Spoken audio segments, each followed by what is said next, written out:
자, 오늘 신명기 15장 내용을 같이 한번 살펴보는 시간을 갖도록 하겠습니다. 자, 신명기 15장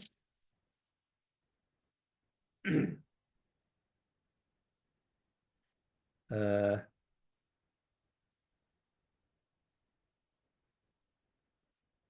신명기 15장 미리 읽으신 줄로 알고 다 읽지는 않을게요. 자, 1절서부터 조금만 읽어보죠. 1절서부터 6절까지만 읽어보자. 자, 15장, 신명기 15장 1절서부터 6절까지만 같이 한번 읽어보겠습니다. 매 7년 끝에 면제하라. 면제의 규례는 이러하니라. 무릇 그 이웃에게 구워준 채주는 그것을 면제하고 그 이웃에게나 그 형제에게 독촉하지 말지니 이 해는 여호와의 면제년이라 칭함이니라. 이방인에게는 내가 독촉하려니와 내 형제에게 꾸인 것은 내 손에서 면제하라. 내가 만일 내 하나님 여호와의 말씀만 듣고 내가 오늘날 내가 명하는 그 명령을 다 지켜 행하면 내 하나님 여호와께서 내게 유업으로 주신 땅에서 내가 정령 복을 받으리니 너희 중에 가난한 자가 없으리라. 내 하나님 여호와께서 내게 허락하신 대로 내게 복을 주시리니 내가 여러 나라에 꾸어 줄지라도 너는 꾸지 아니하겠고 내가 여러 나라를 치리할지라도 너는 치리함을 받지 아니하니라. 네. 자, 잠깐 기도드리고 어, 오늘 말씀 같이 살펴보도록 하겠습니다. 하나님 아버지 감사합니다. 정말 우리가 예수님만 섬길 수 있는 그런 심령의 자세가 되어 있다는 것은 기적과 같은 일입니다. 우리는 섬김을 받으려 하고 또 다른 사람한테 대접받으려고만 하지 다른 사람을 섬기고 다른 사람을 대접받는 부분에 대해서는 그럴 능력이 없는 줄 압니다. 우리가 하나님을 섬길 수 있는 것도 바로 하나님이 주시는 능력이 있어야만이 하나님을 섬길 수 있는 줄 압니다. 우리가 아들 예수 그리스도를 섬기고 예수님을 사랑할 수 있는 것은 바로 예수님이 나에게 먼저 나를 섬기고 죽기까지 십자가에서 희생하셨기 때문입니다. 오늘 신명기 15장을 통해서 정말 하나님을 섬길 수 있는 그 능력이 무엇인지 잘 살펴볼 수 있도록 그래서 마음에 새길 수 있도록 주님께서 인도하여 주옵소서. 시종을 주님께 부탁드리오며 예수님의 이름으로 기도드리옵나이다. 아멘.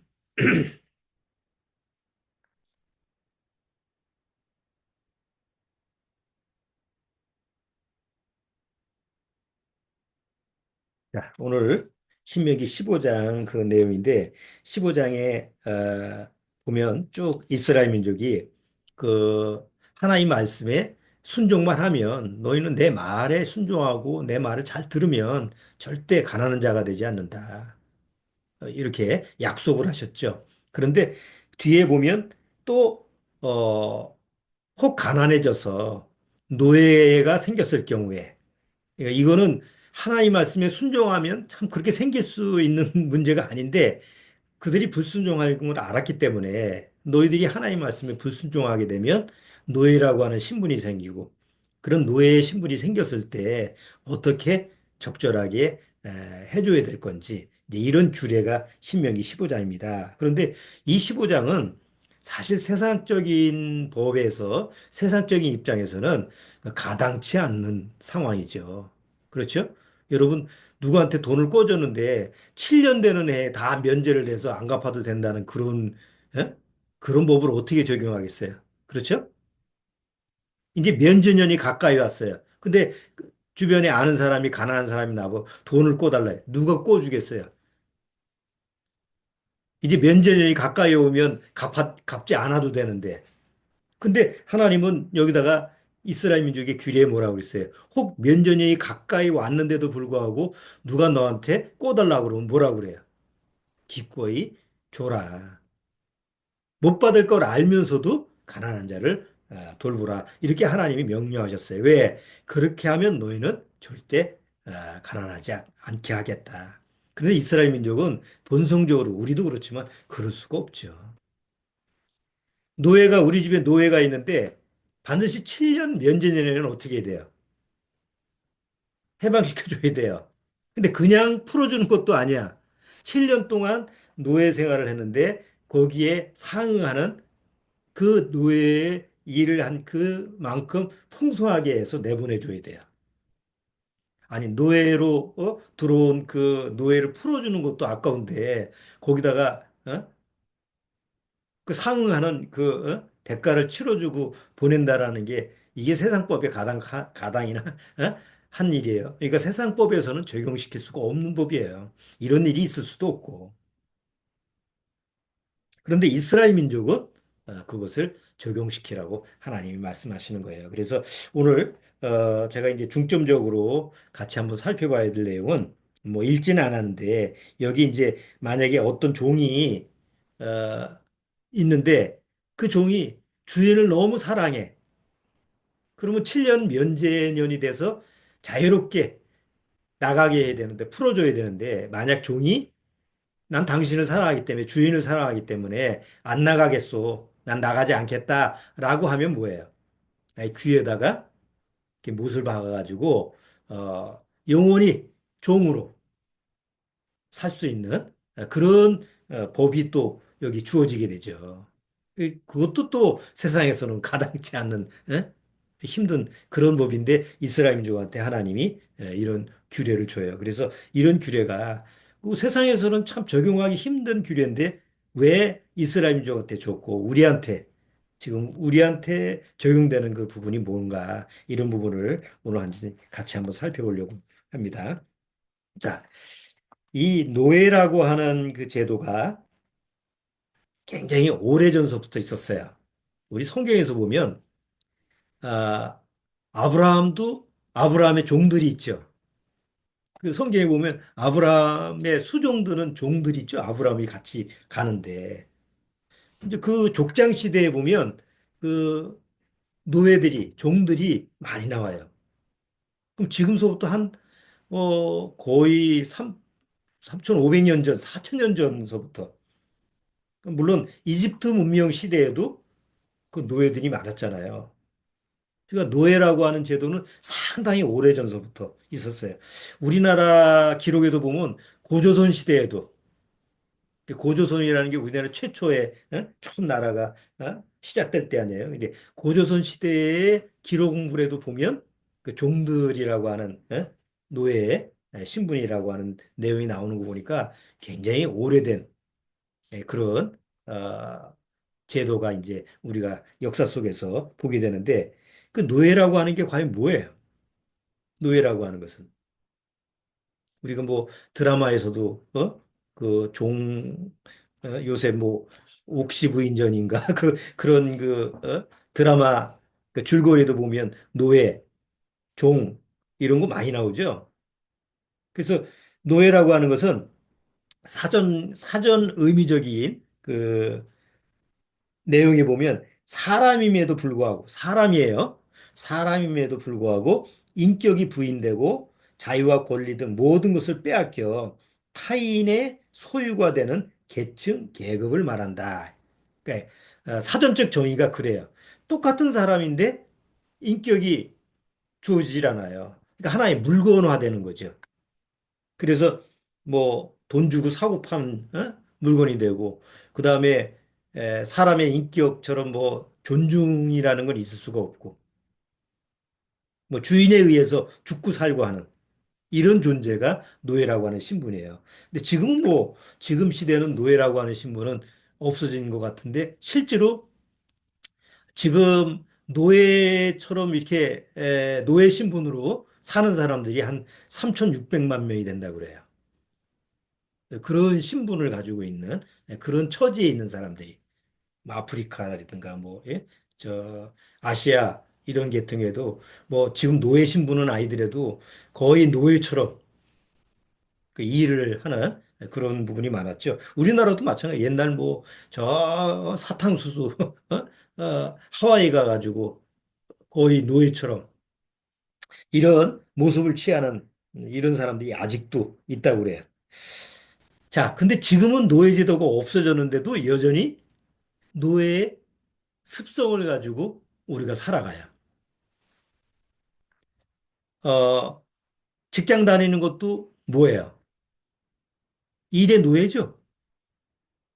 뭐 직장에 가서 내가 돈을 벌기 위해서 일을 하는 거지만 사실은 그 직장이라고 하는 그 부분에 대해서 나의 의지가 반영이 돼야 안 돼요. 안 돼요. 사장이 이렇게 하면 저렇게 하고 이렇게 하고 저렇게 하고 마음에 안 들면 잘리면 그냥 잘리는 거고 그거 아니에요. 그러니까 일종의 노예의 어떤 모습에서 벗어나지 못하는 게 사실 지금 우리 현대 사회에서 똑같아요. 시간의 노예.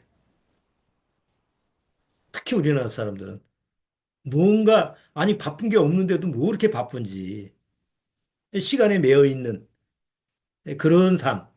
그게 이제 시간의 노예. 또 우리 학생들은 주원이 같이 시험의 노예. 안 볼 수가 없잖아. 뭐 학교를 때려치기 전에는 뭐 시험을 벗어날 수가 없어요. 그게 꼼짝 못하고 그냥 때 되면 또 시험 공부해야 되고 우리가 다 그런 과정을 겪었잖아요. 다 시험의 노예. 요즘 애들 보면 길거리 보면 뭘 놓지를 못해. 이 핸드폰의 노예. 이 우리 동네에 사는 애기들 이렇게 보면 학교 다니면서도 이 핸드폰을 놓지 못해. 이게 매 보면서 다녀. 애들이. 얼마나 위험천만한 일이에요. 앞에 저 길을 보고 다녀도 넘어지고 자빠지고 하는 이런 상황인데 핸드폰을 보고 다니면 그게 다 노예. 그렇죠? 여러분도 어디 커피숍이나 이런 거 보면 얘기하는 사람 보셨어요? 서로? 드물어요, 서로. 같이 앉아 있어도 각자 자기 핸드폰만 바라보고 있지. 뭐, 뭐 서로 열심히 떠드는 사람은 아줌마들 계층. 이런 아줌마들 빼놓고는 젊은 사람들은 다 각자 같이 앉아 있는데도 그뭐 연인 사이인 것 같아도 핸드폰만 바라보고 있고. 이런 추세가 다 뭔가 이렇게 귀속돼 있는 거예요. 꼼짝 못하고 그것만 바라보고 있는 거예요. 또, 뭐, 성적 노예. 그래서 요새 뭐 텔레그램 해가지고 한참 또 사회화된, 문제화된 거 있죠? 예? 또 마약. 특히 요새는 디지털 시대니까 디지털 노예. 또 뭐 물건 안 사면 안 되는 쇼핑.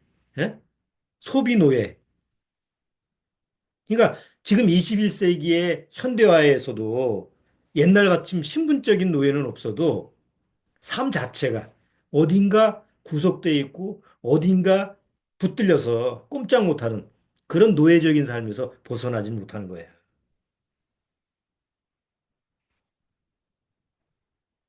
그 옛날에 유명한 아리스토텔레스라는 사람도 욕망하는 것을 얻기 위해서 자유를 포기한 채 쳇바퀴 같은 삶을 사는 그런 삶이 노예다라고 그렇게 얘기를 했대요.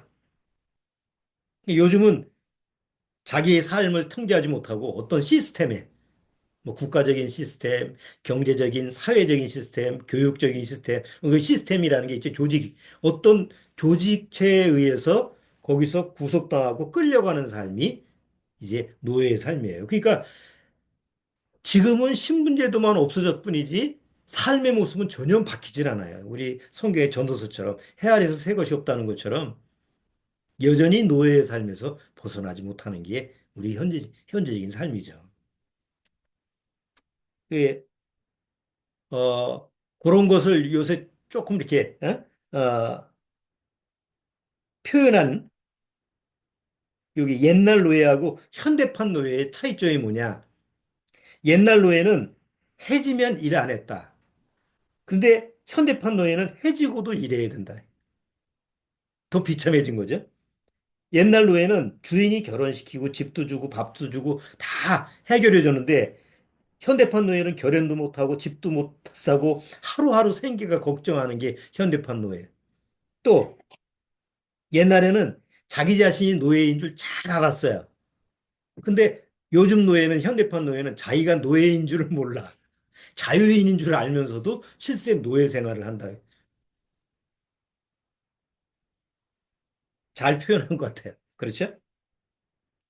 어, 이 노예라고 하는 이런 신분에 대해서 텔레비전에서 보면 옛날 뿌리, 흑인 노예 그 영화를 한 적이 많죠. 뿌리라고 하는 그 드라마 옛날에 있었고 조금 요새 와서는 12년 노예인가?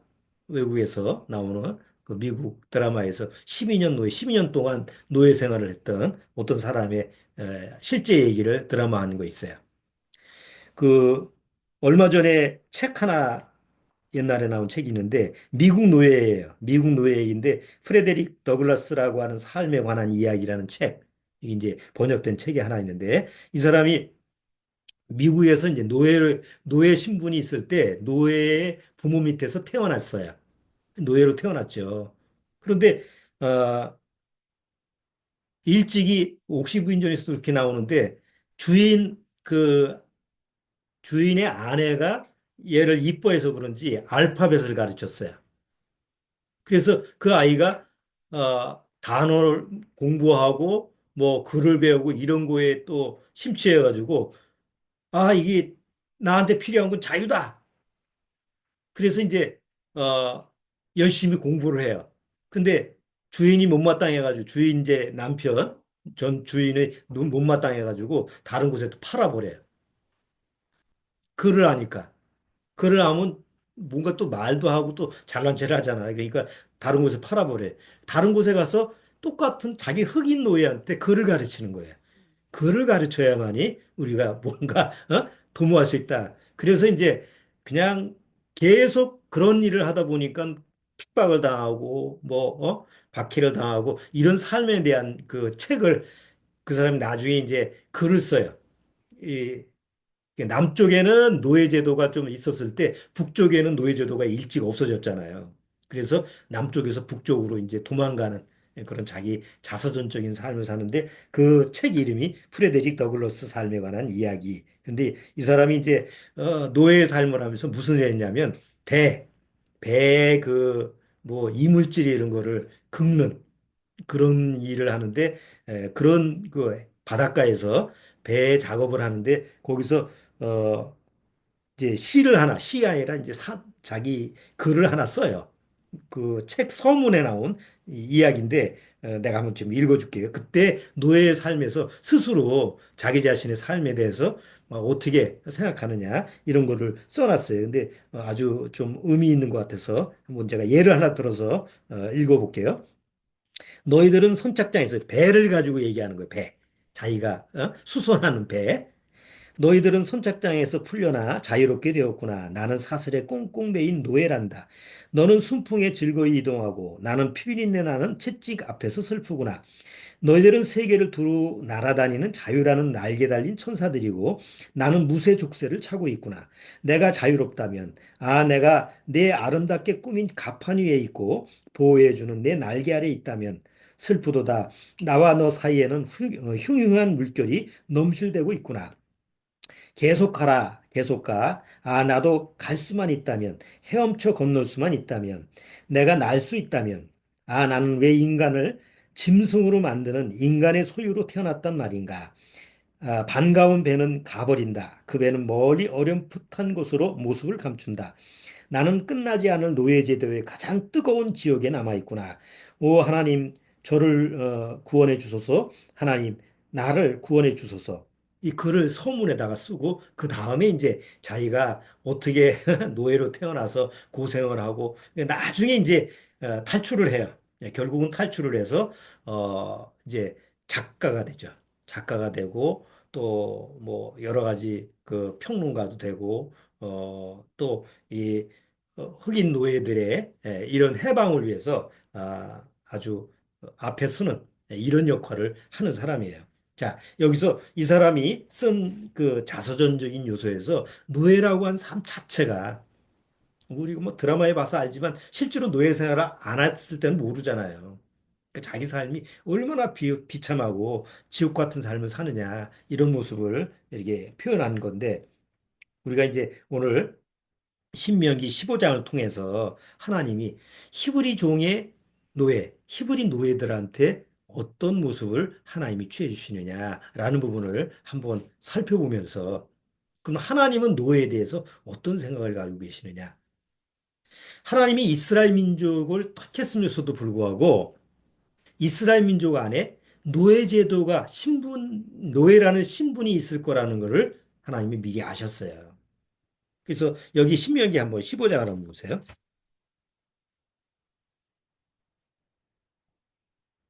신명기 15장 10절. 자, 신명기 15장 10절 보세요. 너는 반드시 그에게 구제할 것이요 구제할 때는 아끼는 마음을 품지 말 것이니라. 이 누구냐면 가난한 사람에 대해서 어떻게 할 거냐. 가난한 사람을 도외시하지 말라. 나 몰라라 하지 말라는 거예요. 자, 그러면서 10절 다시 읽을게요. 너는 반드시 그에게 구제할 것이요. 구제할 때에는 아끼는 마음을 품지 말 것이니라. 이로 인하여 내 하나님 여호와께서 내 범사와 내 손으로 하는 바에 내게 복을 주시리라. 땅에는 언제든지 가난한 자가 그치지 아니하겠는고로. 여기 보면 땅에는 뭐예요?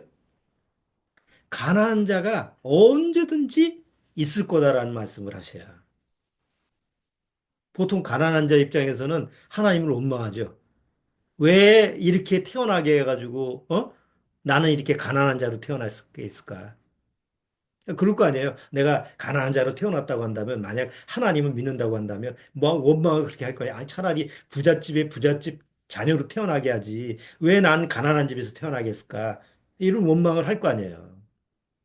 자, 그런데 이 세상이 죄로 타락된 세상에서 이 세상은 뭐가 주관을 해요? 인간이 욕심이 주관을 하는 거예요. 그리고 동물의 세계처럼 약육강식의 세계가 펼쳐지고, 그럼 하나님이 왜 정리를 하지 않느냐? 이 세상은 이미 아담이 죄로 타락된 이후에 이 세상은 누가 주관하는 세상이에요? 사단이 주관하는 세상이에요. 더 이상 하나님의 법을 무시하는 게 이 세상이에요. 그러니까 하나님이 원래 추구하는 세상, 선의 세상, 가난한 자가 없이 모두 부유함을 누릴 수 있는, 모두 만족할 수 있고, 모두 풍족할 수 있는 그런 원래 하나님이 창조한 세상은 이 세상은 기대할 수가 없어요. 다 누구의 노예냐? 사단의 노예고, 사단 마귀의 노예예요. 그리고 세상의 노예고. 그래서 아까 우리 얘기에 비교했죠. 옛날에는 신분제도의 노예가 있었지만 지금은 신분제도의 노예가 없어도 다 무슨 생활을 한다고? 다 노예 생활을 하는 거예요. 왕은 그런 생활 하지 않습니까? 뭐 대통령이 되면 뭐 우리 뻔히 보잖아, 대통령. 그게 자유인의 삶의 최고 높은 지위의 그런 삶이에요. 그냥 임기내 2년 반 동안 무슨 삶을 살아요? 여기 처이고 저리 처이고 하나의 시스템에 의해서 아까 시스템에 끌려가는 그런 게 노예란 말이에요. 뭐 정치인들도 마찬가지고 다 자기 나름대로는 뭐 내가 지위가 높고 뭔가 있다고 생각하지만 결국은 어떤 시스템에 의해서 다 노예 생활하는 거예요.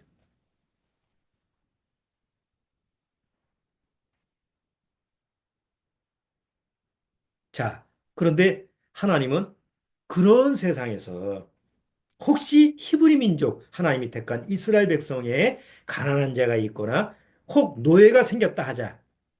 근데 그거는 죄 때문에 이루어지는 어쩔 수 없는 상황이기 때문에 하나님이 허용하는 게 아니고 적어도 이스라엘 민족 안에서는 7년의 기간을 둔 거예요. 보통 성경에서 7이라는 건 완전 숫자잖아요. 하나님이. 그런데 7년의 기간을 둬서 어떤 상황이나 혹 자기가 빚졌거나 뭔가 잘못해서 뭐 종의 시물이 됐다 하자. 영원히 종이라고 한다면 그 사람은 마음에 낙심이 돼가지고 어떻게 되겠어요? 그래서 7년의 기간을 내서 7년만 고생을 하면 면제에서 자유인이 될 수 있는 하나님의 혜택을 주는 거예요. 그러니까 혹시 세상에서 종이 됐다 해. 그래도 뭐가 있어요, 마음에? 소망이 있죠. 난 영원히 종로릇 안 해도 돼. 뭐 7년만 고생하면 돼. 이런 소망이 이스라엘 민족한테는 있으니까 정말 하나님을 섬기는 부분에 대해서 항상 하나님을 바라볼 수가 있는 거죠. 왜? 그런 규례를 주신 하나님 앞에 감사할 수밖에 없으니까. 근데 세상에서는 그런 규례가 있어요? 없어요. 면제론이라는 게 없어요. 그래서 한 번 종이 되면 그 자식 대대로 대대로 자자손손 뭐예요? 종노릇 해야 되는. 종이 자식으로 태어나면 이미 마음속에서 뭐예요? 포기가 되는 거지. 더 이상 꿈을 안 꾸는 거지. 노예라는 건 꿈이 없잖아요. 노예라는 건 미래라는 게 없는 거예요. 그냥 현재 주어지는 하루하루 삶이 그들한테 주어지는 최고의 삶이 되는. 만약 좋은 주인을 만났다고 한다면 참 운이 좋은, 행복한 종이고 노예고 나쁜 주인을 만나면 그건 정말 저주받은 삶이죠. 근데 대다수 많은 사람들이 뭐 좋은 주인이 얼마나 있겠어요. 아무리 좋은 주인이라고 해도 좋은 종이지. 자, 우리가 이제 이 내용을 통해서 신명기 내용을 통해서 이제 아까 읽었던 것처럼 자, 12절 한번 보시죠. 신명기 15장 12절. 내 동족 히브리 남자나 히브리 여자가 내게 팔렸다 하자. 만일 6년을 너를 섬겼거든 제7년에 너는 그를 놓아 자유하게 할 것이요 그를 놓아 자유하게 할 때에는 공수로 가게 하지 말고 내 양무리 중에서와 타작 마당에서와 포도주 틀에서 그에게 후히 줄지니 곧 내 하나님 여호와께서 내게 복을 주신 대로 그에게 줄지니라. 너는 애굽 땅에서 종되었던 것과 내 하나님 여호와께서 너를 속하셨음을 기억하라. 그를 인하여 내가 오늘날 이같이 내게 명하노라. 종이 만일 너와 내 집을 사랑함으로 너와 동거하기를 좋게 여겨 내게 향하여 내가 주인을 떠나지 아니하겠노라 하거든 송곳을 취하여 그의 귀를 문에 대고 뚫으라. 그리하면 그가 영영이 내 종이 되리라. 내 여종에게도 일례로 할지니라. 여러분, 이런 종이 있을까요? 쉽지 않아요. 그런데 주인이 그 종을 어떤 모습으로 취하느냐에 따라서 다르죠. 그 옥시 부인전의 막시미처럼. 자기가 섬기는 주인이 뻔히 노예 출신이라는 걸 알잖아. 다른 사람은 다 몰라도. 그래도 그 드라마상에서 뭘로 모셔요? 깍듯이 주인으로 모셔. 예? 의무가 아니야. 드라마상에서도 뭐 안 본 사람은 잘 모르겠네. 나중에 한번 보시오. 거기 보면 막심이라고 하는 종이 나오는데 그 여주인을 섬기는데 그 여주인 출신이 노예라는 걸 알아요. 원래 주인이 얘기를 해줬어. 그 사람밖에 몰라. 그런데도 똑같은 노예인데도 불구하고 자기 상견으로 주인으로 모시는데 마음에 정말 주인으로 모시는 거 어쩔 수 없이 모시는 게 아니에요. 물론 그 내용 보면 그 주인이 지금 이제 자기가 모시는 상전이 자기에 대해서 어떤 마음이고 어떻게 대하느냐라는 것을 잘 알기 때문에 그렇죠. 그러니까 그런 사람 정도면 지금 이처럼 난 영원히 당신 종으로 살겠습니다. 그리고 귀에다가 문설주에다가 귀에 못을 박아서 뚫을 사람이에요. 예, 그건 드라마상에 나오는 거죠. 그렇지만 성경에서 하나님은 이스라엘 민족의 규례에 이런 거예요. 과연 이런 사람이 얼마나 될까? 그 종이 야 주인이 정말 나를 이렇게 사랑하는구나. 종인데도 불구하고. 그러니까 나는 주인을 영원히 사랑할 수밖에 없어. 내가 비록 출신은 종이고 노예지만 나는 영원히 이렇게 살아. 이렇게 살고 싶어. 아니, 틀림없이 7년만 지나면 자기한테 무슨 권리가 있어요? 자유인이 될 권리가 있어요. 그렇죠? 그런데 그거를 포기하는 거예요. 내가 자유인이 되는 걸 포기하고 비록 종의 신분이라도 여전히 노예 신분이라도 나는 저 주인을 섬길 거야. 자, 이게 이스라엘 민족한테 준 신명기 규례인데 과연 이걸 적용시키는 이런 이스라엘 민족의 그 사람들이 얼마나 됐을까요? 저는 거의 없을 거라고 생각해요.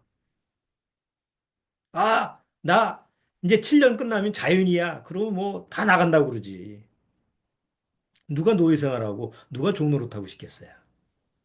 자, 그런데 이게 이제 신약 시대에 와서 우리한테 적용되는 그 의미가 너무 큰 거야.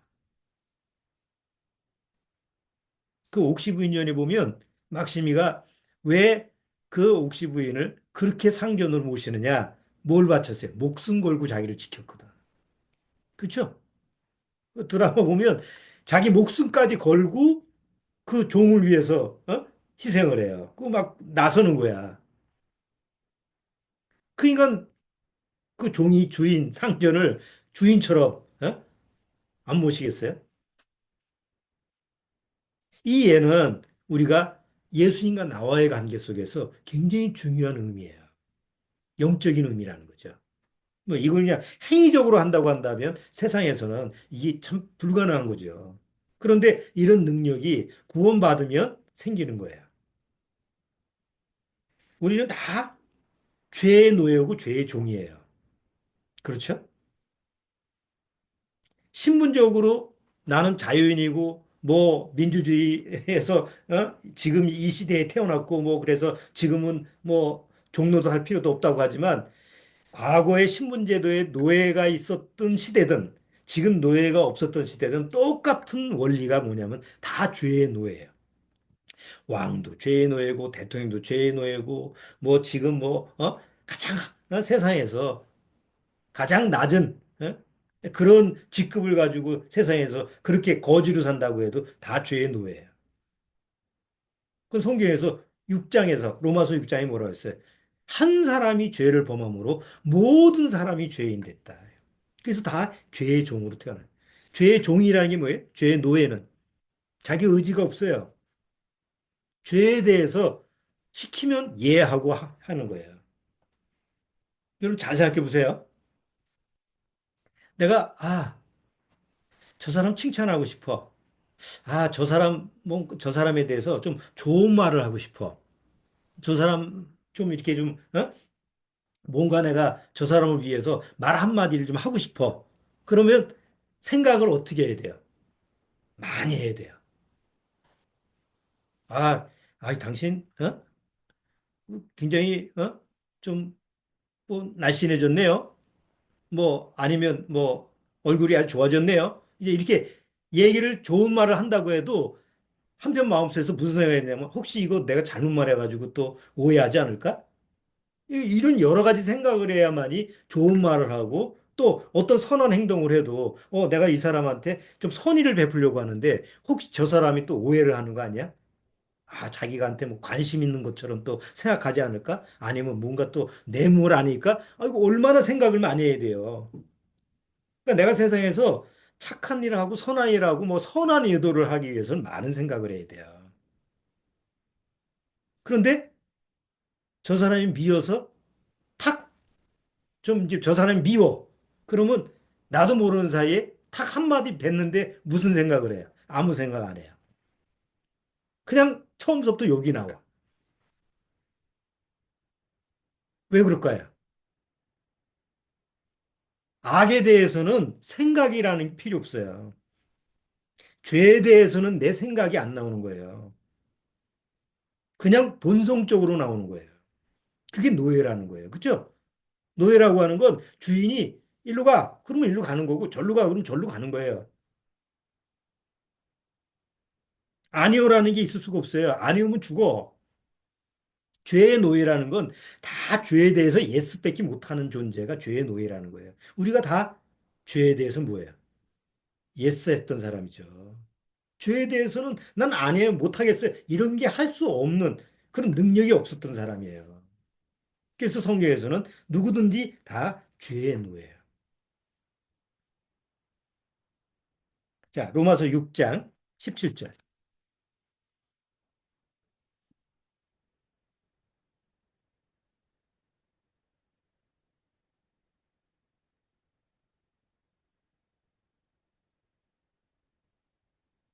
자, 로마서 6장 17절.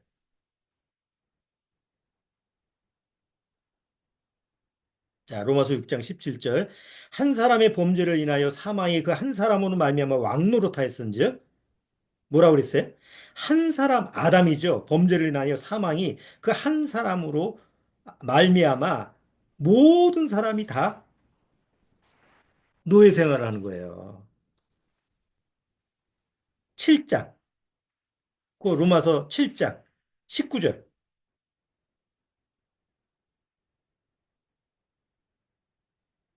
자, 로마서 7장 19절. 내가 원하는 바 선언하지 아니하고 도리어 원치 않은 바 못만 해야 돼? 악만 행하는 거예요. 죄의 노예는 누가 세상에서 또 이래라 그러면 쫓아가, 끌려가. 요새 보이스피싱 알죠? 예?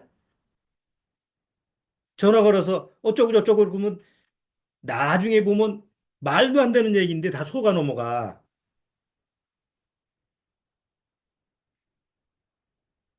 사기꾼이 나한테 사기를 쳐. 끌려가. 왜? 노가 안 되는 거예요. 죄와 악에 대해서 노를 할 수 있는 능력이 없어. 그러니까 끌려다니는 거예요. 구원받으면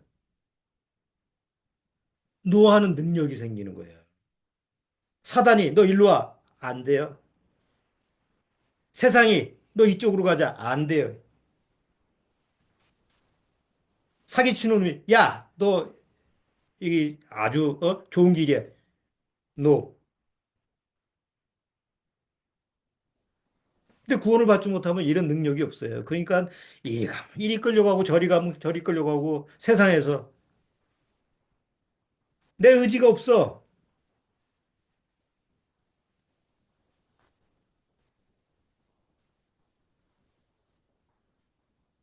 자, 에베소서 2장. 에베소서 2장.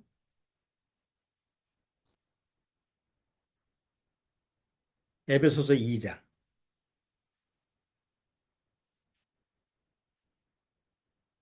자, 그럴 때 내가 사단의 노예, 세상의 노예 막 이럴 때 2장 3절에 보세요. 전에는 우리가 죄의 종로를 탈 때는 전에는 우리도 다 그 가운데서 우리 육체의 욕심을 따라 지내며 육체와 마음이 원하는 것을 하여 다른 이들과 같이 본질상 진노의 자녀였더니 진노의 자녀라는 게 뭐예요? 진노의 자녀. 노예라는 거예요. 하나님의 진노의 자녀라는 것은 사단의 노예, 이 세상의 노예, 거짓의 노예. 자, 그런데 하나님이 그런 죄의 노예를 위해서 죄의 노예를 해방시켜 주기 위해서 누구를 보내셨어요? 하나님의 종을 보내주신 거예요. 그분이 예수님이에요. 자, 근데 예수님이 이 세상에 오실 때 네 가지의 모습으로 오셨어요. 하나는 왕으로 오셨죠. 하나는 그게 마태복음에서 기록한 거예요. 마태복음은 왕으로 오시는 예수님이에요. 두 번째, 마가복음은 종으로 오신 예수님을 표현해요. 누가복음은 완전한 인간으로 오신 예수님. 요한복음은 독수리 복음이라면서 하나님 자신이 이 세상에 오신 것. 이 네 가지 복음서가 예수님이 이 세상에 어떤 모습으로 오셨는데 종으로 오신 예수님을 표현하는 게 마가복음이에요. 그래서 마가복음 10장 한번 보세요. 마가복음 10장.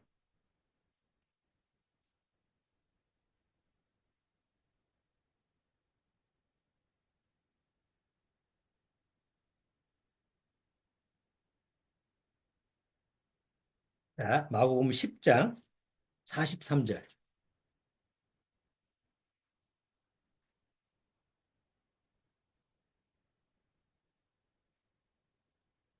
자, 마가복음 10장 43절.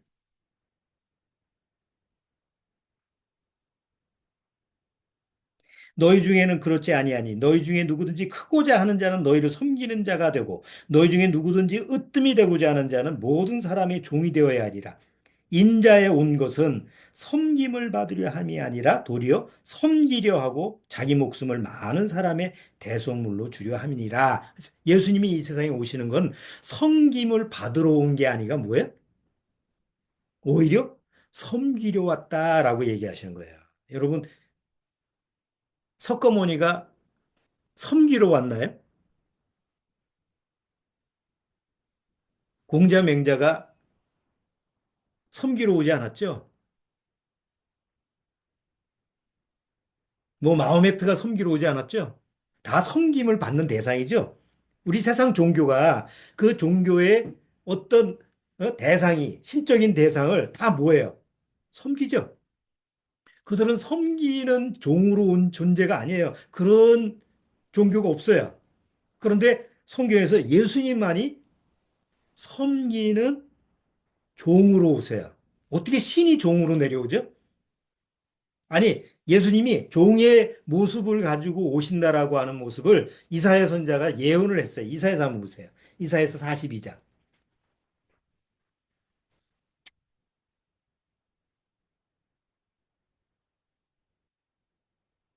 자, 이사야서 42장.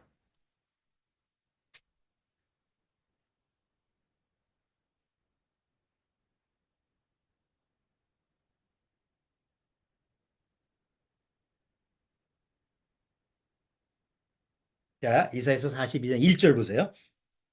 내가 붙드는 나의 종, 내 마음에 기뻐하는 나의 택한 사람을 보라. 이제 예수님을 얘기하는 거예요. 보라, 내가 나의 신을 그에게 주었은즉 그가 이방의 공의를 베풀리라. 그는 외치지 아니하며 목소리를 높이지 아니하며 그 소리로 거리에 들리지 아니하며 상한 갈대를 꺾지 아니하며 꺼져가는 등불을 끄지 아니하고 진리로 공의를 베풀 것이며 그는 쇠하지 아니하며 낙담하지 아니하고 세상에 공의를 세우기에 이르리니 섬들이 그 교훈을 악망하리라. 이 세상에 하나님의 아들이 어떤 모습으로 오실 거냐? 종의 모습으로 오실 거라는 것을 예언을 한 거예요. 왜? 종의 모습으로 오셔서 많은 죄인을 위해서 뭐예요?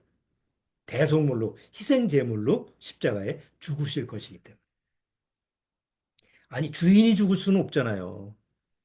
만약에 하나님이 우리의 만사 만물의 주인이시고 나의 주인이신데 하나님 자신의 모습으로 이 세상에 오셔서 이 세상에 오신다 그러면 어떻게 죽어요? 그렇죠? 그런데 종의 모습으로 오시면 그게 죽는 모습으로 적용이 시키는 거예요. 아담 이후의 모든 사람들은 다 자기가 주인 노릇하죠. 노예조차도 마찬가지예요. 다 섬김을 받으려고 그래요. 그렇죠? 우리가 살아가면서 남을 섬기고 남을 대접하고 이런 걸 좋아해요. 내가 대접받고 섬김을 받는 걸 좋아해요. 본성적으로 우리는 남한테 이렇게 대접받는 걸 좋아하잖아요. 남을 섬기는 거? 그 쉬운 일 아니에요. 그 섬긴다라고 하는 단어가 서브예요.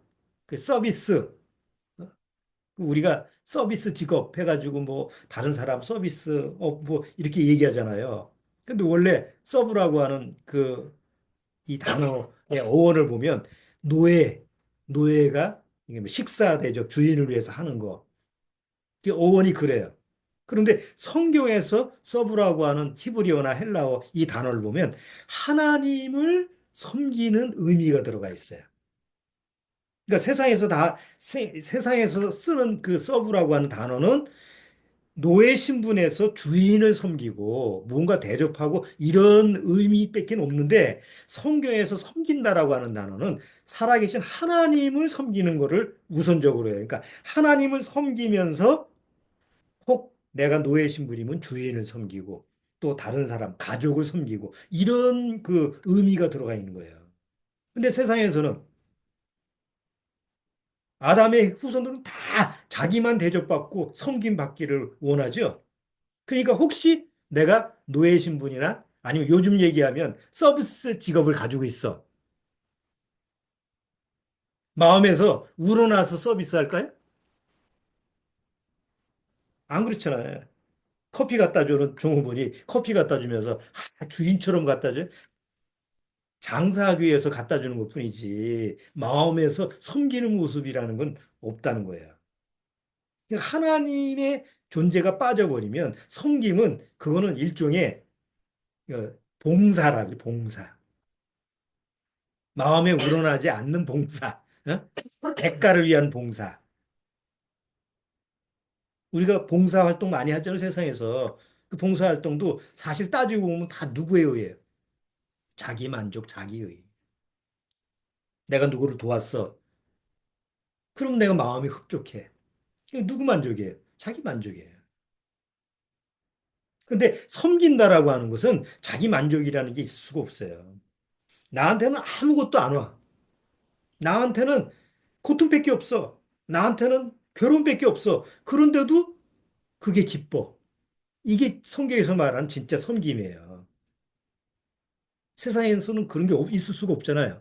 그런데 예수님이 십자가에서 그걸 보여주시는 거예요. 나 같은 죄인을 위해서. 나를 섬김을 받으려고 오신 게 아니고 뭐예요?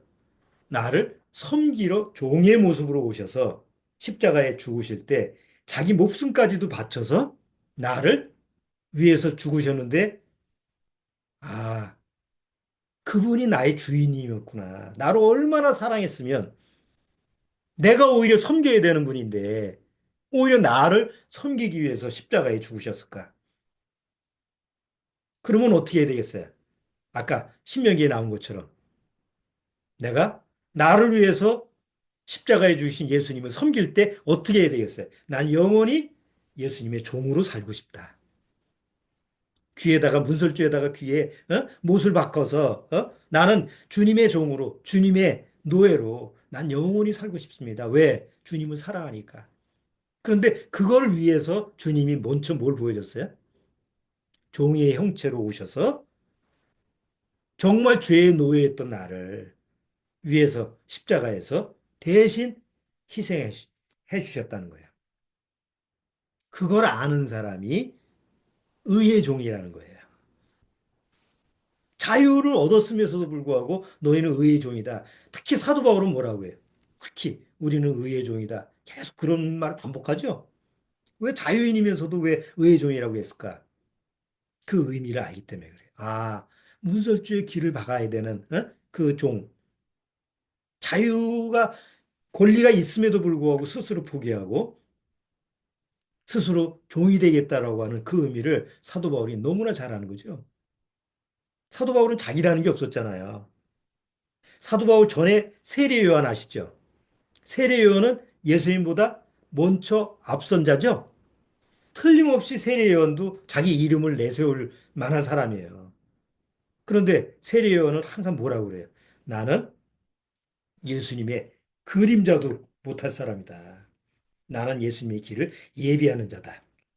결국은 나중에 헤로당한테 죽임을 당하죠. 뭐예요? 나는 예수님의 종이야. 그리고 더 이상 나는 예수님 말고 내가 드러날 필요가 없어. 내 역할은 예수님의 뒤에 그림자도 밟지 않으면 않는 그런 그냥 도구야. 그게 자발적으로 이루어지는 거라는 거죠. 그것이 성령 받은 이후에 예수님의 제자들이 그런 모습을 취했고, 그리고 그 이후에 구원받은 성도들이 또 그런 모습을 취하는 거예요. 빌립보서 2장 한번 보시죠.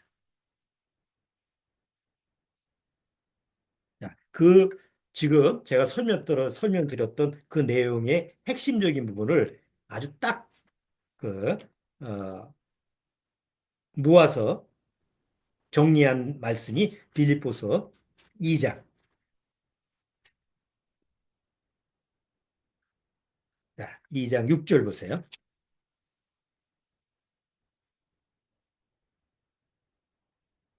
자, 2장 5절. 빌립보서 2장 5절.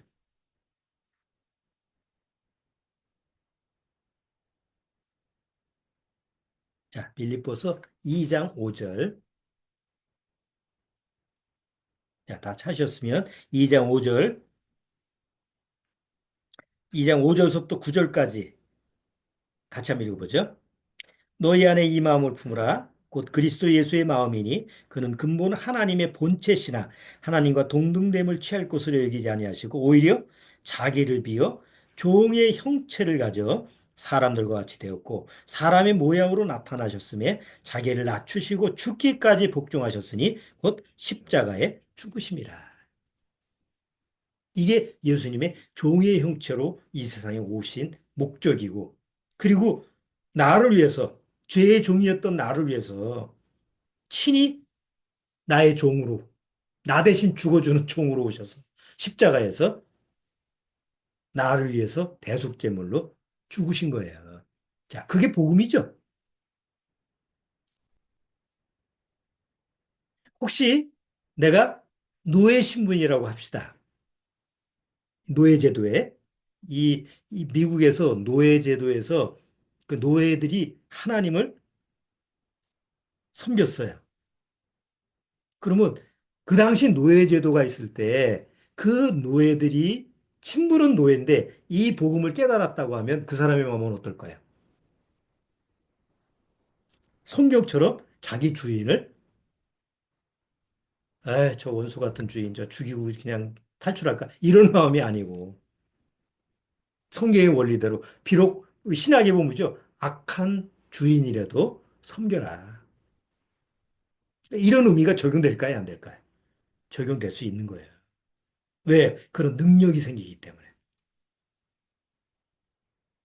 자, 올해 2025년도 이제 셋째 주 우리가 지내왔는데 이 섬김이라고 하는 이 능력, 섬김이라고 하는 이 모습은 상당히 구원받아도 적용하기 어려운 고난도의 능력이에요. 그러니까 대개 구원을 받았어도 애기들처럼 다 구원받았어도 교회 나가면 다 뭐 해주기 바라고 목사님 기도해주기 바라고 뭐 이러해 이거 해달라 저거 해달라 다 교회 가면 달라는 사람뿐이에요.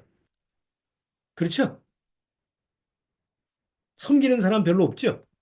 섬김을 받으려고 하지. 교회 속에서도 마찬가지예요. 목사도 섬김 받으려고 하고 뭐 직책 가지고 있는 사람 다 섬김 받으려고 하지. 그런데 어느 날 섬길 수 있는 그런 다른 성도들을 섬길 수 있는 이런 모습을 취한다고 한다면 이것은 많이 성숙된 모습이라는 거죠. 우리가 구원에 대한 복음을 받아들이고 또 구원에 대해서 안지도 오래됐잖아요.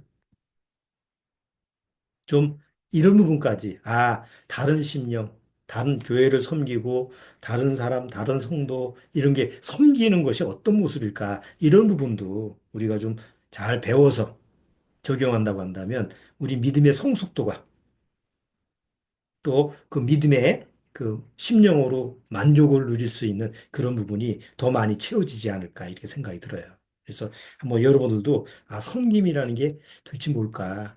과연 나한테 섬김이라는 게 어떻게 적용이 될까? 이런 부분도 잘 한번 마음속에서 묵상을 좀 많이 해보시면 좋겠습니다. 자, 오늘 신명기 15장을 통해서 섬김이라고 하는 부분에 대해서 조금 살펴봤는데, 뭐, 다음에도 또 시간이 되면 그때그때마다 이런 부분을 좀 더 배워보도록 하죠. 자, 우리 잠깐 기도하고 오늘 말씀 마치도록 하겠습니다. 주님 감사합니다.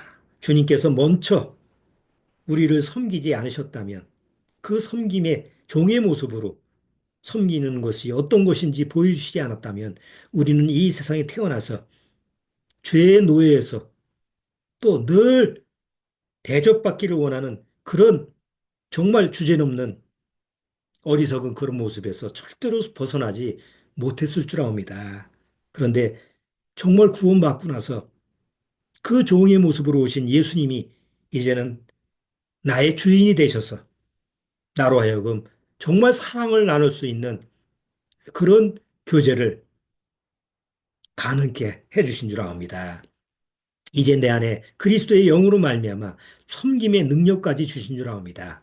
아무쪼록 말씀을 통해서 다른 성도를, 다른 식구들을 또 세상 혹 믿지 않는 거듭나지 못한 우리 가족들도 어떻게 섬겨서 구원받게 할 수 있는가 이런 부분까지도 우리가 주님의 말씀으로 잘 배워서 적용시킬 수 있도록 주님께서 말씀으로 성장시키고 인도하여 주옵소서. 예수님의 이름으로 축원합나이다. 아멘. 자, 마치도록 하겠습니다.